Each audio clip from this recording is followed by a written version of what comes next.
Unicorn. ভাই কারা এরা, কি চায় এরা? না মানে ফার্স্টে আমি কিছু বলবো না, তোমরা এই বোলিং কার্ডটা দেখো। এই যে বোলিং কার্ডটা তোমরা দেখলে, এটা কোনো উগান্ডা, বাংলাদেশ বা পাকিস্তানের বোলিং অ্যাটাক না, এটা নিউজিল্যান্ডের বোলিং অ্যাটাক। আর সেই বোলিং অ্যাটাকে জাস্ট ছাল ছাড়িয়ে দিয়েছে টিম ইন্ডিয়া। কি মেরেছে ভাই, কি মেরেছে! মানে এই বোলিং অ্যাটাকে জাতা বোলার কিন্তু নেই, জেকব ডাফি আছে, যে বোধহয় ফাস্ট বোলারদের মধ্যে টি20 র্যাঙ্কিংয়ে সবার উপরে আছে। দেন তোমার ম্যাট হেনরি, ইস সদির মতো এক্সপিরিয়েন্স বোলার আছে, মিচেল স্যান্টনার, তার কি কোয়ালিটি আমরা জানি, জেমিসন। আর তাদেরকে এইভাবে ট্রিট করেছে অভিষেক শর্মা, সূর্যকুমার যাদবরা, আলাদাই ভাই, তাও প্রথম বলে উইকেট পড়ার পর। সেই জায়গাতে দাঁড়িয়ে 154 চেস করছে টিম ইন্ডিয়া, সেটা করার জন্য 20 ওভার আছে, আর সেই রান 10 ওভারে ইন্ডিয়া চেস করে দিল। মানে ভাই আমি সত্যি বলছি যে এই টিমটাকে টি20 ওয়ার্ল্ড কাপ জেতা থেকে একমাত্র একটা খারাপ দিন বা কারো যদি নজর লেগে যায়, একটা দিন পারফরমেন্স এলো না, সেটাই আটকাতে পারে। মানে বরুণ চক্রবর্তীর মতো একটা কি প্লেয়ারকে বাদ দিয়েও টিম ইন্ডিয়া নিউজিল্যান্ডের এগেনস্টে এই টাইপের একটা ডমিনেটিং জয় তুললো। গৌতম গম্ভীরের যে এই ভারতীয় টি20 টিমের ব্রিগেড, এই দলটার মতো দল আমি ভাই দেখিনি, মানে গোটা ওয়ার্ল্ডে দেখিনি এই টাইপের ডমিনেটিং একটা দল। ভারতেরও এটা সর্বকালের সর্বসেরা টি20 দল হয়ে থাকবে, আলাদা লেভেলেরই পারফরমেন্স দিচ্ছে। অভিষেক শর্মা আরও একটা দুরন্ত ইনিংস, 20 বলে 68, 340 স্ট্রাইক রেট, এবং অভিষেক শর্মা আজকে ভারতীয়দের মধ্যে সেকেন্ড ফাস্টেস্ট 50টা করলো। কার রেকর্ড ভাঙলো? হার্দিক পান্ডিয়া, যেটা জাস্ট এই কিছুদিন আগে এসেছিল। সাউথ আফ্রিকার এগেনস্টে আহমেদাবাদের মাঠ ছিল সম্ভবত, হার্দিক পান্ডিয়ার গার্লফ্রেন্ড ছিল স্ট্যান্ডে, হার্দিক পান্ডিয়া খুব মারছিল, 16 বলে বোধহয় 50 করে। হার্দিক আবার অভিষেকেরই রেকর্ড ভেঙেছিল, অভিষেকের কাছেই ছিল তার আগে সেকেন্ড ফাস্টেস্ট 50 17 বলে, দেন হার্দিক 16 বলে করে, আজকে অভিষেক শর্মা 14 বলে করে দিয়েছে। 1 নম্বরটা ভাঙা একটু ইম্পসিবল ব্যাপার।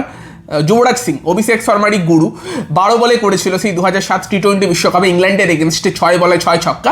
সেটা সেই ম্যাচটা কোনোদিন আমি ভুলবো না, সেটা আমার দেখা বেস্ট টি20 ম্যাচ ছিল।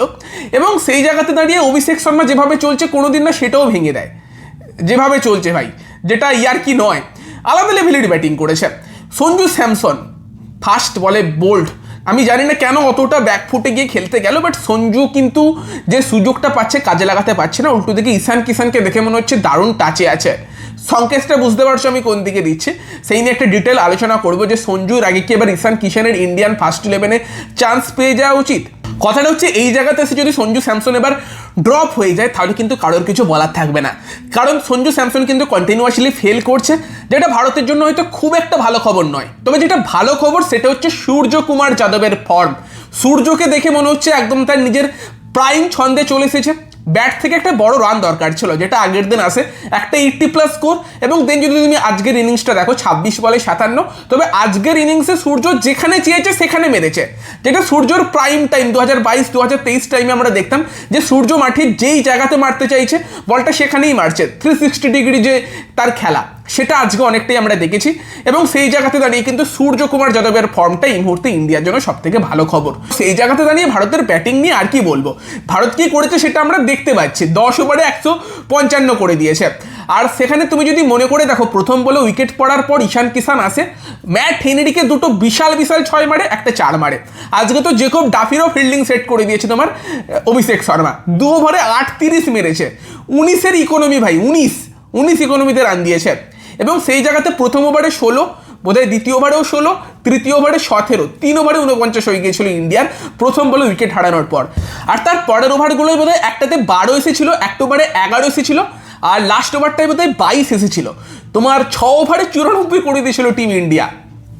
কি বলবো ভাই, কি ব্যাটিং নিয়ে কি মানে যত কথাই বলবো সেটাই কম পড়ে যাবে। অভিষেক শর্মা, সূর্যকুমার যাদব, ঈশান কিষান 3 জনে মিলে আবারও ম্যাচ ফিনিশ করে দিয়েছে। রিঙ্কু, হার্দিক, এদের তো ব্যাটিংই আসছে না। এরা ভাবছে যে আমাদের কবে ব্যাট আসবে। তো আমি চাই পরের দুটো ম্যাচে ইন্ডিয়া ফার্স্টে ব্যাট করে নিক। বোলিংয়ের কথা বললে ইন্ডিয়া কিছু চেঞ্জ করে, তোমার হর্ষদীপ সিংয়ের জায়গাতে তোমার জসপ্রীত বুমরাকে নিয়ে আসে, এবং বরুণ চক্রবর্তীর জায়গাতে রবি বিষ্ণুইকে নিয়ে আসে। ক্লিয়ারলি বলে দিয়েছে সূর্যকুমার যাদব যে তাদেরকে রেস্ট দিয়েছে, তো সেখানে তাদেরকে ড্রপ করে দিয়েছে, এটা ভাবার কোনো কারণ নেই। এবং সেখানে দাঁড়িয়ে কিন্তু অবভিয়াসলি তুমি দেখতে পাবে যে রবি বিষ্ণুই দারুণ বোলিং করেছে আজকে তার কামব্যাকে। তো রবি বিষ্ণুয়ের বোলিংটা একটা পজিটিভ হলেও যেটা নেগেটিভ হতে পারে সেটা হচ্ছে কুলদীপ যাদবের বোলিং। আজকেও কিন্তু কুলদীপ যাদব 3 ওভারে 32 রান খেয়েছে। আগের দিন ভালো বোলিং করেছিল, বাট আজকের ম্যাচে কিন্তু তাকে দিয়ে তার কোটাটা কমপ্লিট করাতে পারেনি ভারতীয় দলের ক্যাপ্টেন। তো তবে যার বোলিংটা অবভিয়াসলি আজকে সব থেকে সেরা হয়েছে সেটা জসপ্রীত বুমরা। জসপ্রীত বুমরা অনবদ্য 4 ওভার সম্ভবত 17 রান দিয়েছে, 3টে উইকেট নিয়েছে। প্রথমে 6 নম্বর ওভারে বল করতে আসে টিম সাইফার্টের স্টাম্প পুড়িয়ে দেয়, এবং তারপর তো তোমার বোধহয় মিচেল স্যান্টনারকে আউট করে, লাস্টে জেমিসনকে বোল্ড করে। সেই জায়গাতে জসপ্রীত বুমরা ব্রিলিয়ান্ট বোলিং করেছে। দেন রবি বিষ্ণুই ভারতের হয়ে এই ম্যাচের সেকেন্ড বেস্ট বোলার, যেও 4 ওভারে 18 রান দিয়েছে, 2টো উইকেট নিয়েছে। আর সেই 2টো উইকেট কার? মার্ক চ্যাপম্যান এবং গ্লেন ফিলিপস 2টো গুরুত্বপূর্ণ উইকেট নিয়েছে, এবং ফার্স্টে মনে পড়বে একটা দারুণ ক্যাচও নিয়েছে। অ্যাকচুয়ালি যদি আমরা শুরু থেকে শুরু করি, সেই জায়গাতে কিন্তু প্রথম ওভারে হর্ষিত রানা আবারও ডেভন কনওয়েকে আউট করে, এবং ওই উইকেটটা যতটা না হর্ষিত রানা তার থেকেও বেশি হয়তো আমরা হার্দিক পান্ডিয়াকে ক্রেডিট দিতে পারি, কারণ ওটা একটা অনবদ্য ক্যাচ ছিল। বাট হর্ষিতের বোলিংটাও ভালো ছিল, টাইমিং একদমই তোমার ডেভন কনওয়ে করতে পারেনি। ম্যাচের শুরুর আগে যেটা দেখা যায় যে ডেভন কনওয়ে কিন্তু হর্ষিত রানাকে দেখাচ্ছে এইভাবে 4, আগের দিন যে হর্ষিত রানা আউট করে ওরকম দেখাচ্ছিল সেটা ডেভন কনওয়ে হর্ষিতকে দেখায়, তারপর গিয়ে হর্ষিত হাগও করে, এবং ভাই ম্যাচের তো আবারও হর্ষিত আউট করে দেয়, করে দিয়ে হর্ষিত কিন্তু এবারে কাউন্টটা 5 দেখিয়ে দেয়। তো সেই জায়গাতে হর্ষিত রানা প্রথম ওভারই কনওয়েকে আউট করে শুরু করে, দেন দ্বিতীয় ওভারে কিন্তু রাচিন রবীন্দ্র হার্দিক পান্ডিয়ার শিকার হয়, এবং তারপর তো বললামই তোমার জসপ্রীত বুমরা আউট করে টিম সাইফার্টকে, দেন গ্লেন ফিলিপস, মার্ক চ্যাপম্যানের উইকেট নেয়, রবি বিষ্ণুই 2টো গুরুত্বপূর্ণ উইকেট নিয়েছে, ভালো বোলিং করেছে, এবং হার্দিক পান্ডিয়াও ভালো বোলিং করেছে, ড্যারেল মিচেলকে আউট করে সম্ভবত। তারপর হার্দিক পান্ডিয়া ভালো বোলিং করছে, লাস্ট 2টো ম্যাচে হার্দিক পান্ডিয়ার বোলিংটাও অনেক বড় পজিটিভ। জসপ্রীত বুমরাকে তার প্রাইম ছন্দে লাগছে, সেটা বড় পজিটিভ। আরেকটা জিনিস আমি দেখলাম যে ইন্ডিয়া কিন্তু হার্দিক পান্ডিয়াকে দিয়ে সেকেন্ড ওভারে বোলিং করাচ্ছে।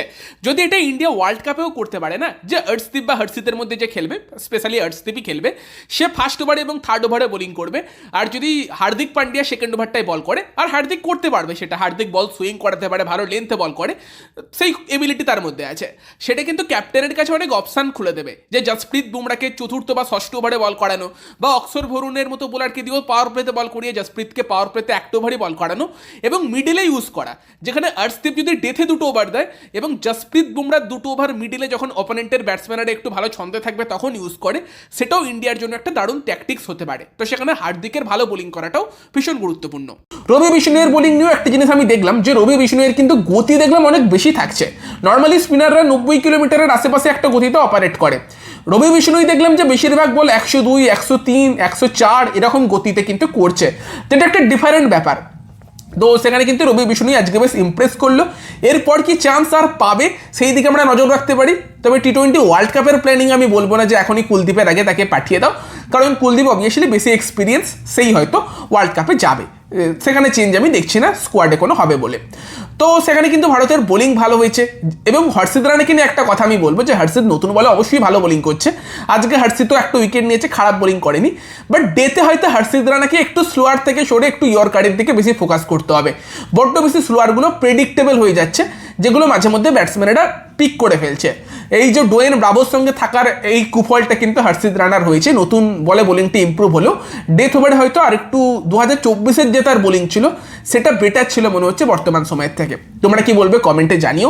বাকি আজকে অভিষেক শর্মা, ঈশান কিষান, সূর্যকুমার যাদব তাদের ব্যাটিং নিয়ে কি বলবে সেটাও কমেন্টে জানিও। ভিডিওটা ভালো লাগলে ভিডিওটাকে লাইক করে দিও, শেয়ার করে দিও, আমাদের চ্যানেলে প্রথমবার এলে চ্যানেলটিকে সাবস্ক্রাইব করে তার পাশের বেল আইকনটাকে অন করে দিও। তো চলো গাইস, এই ভিডিওতে এই পর্যন্তই, বাই বাই।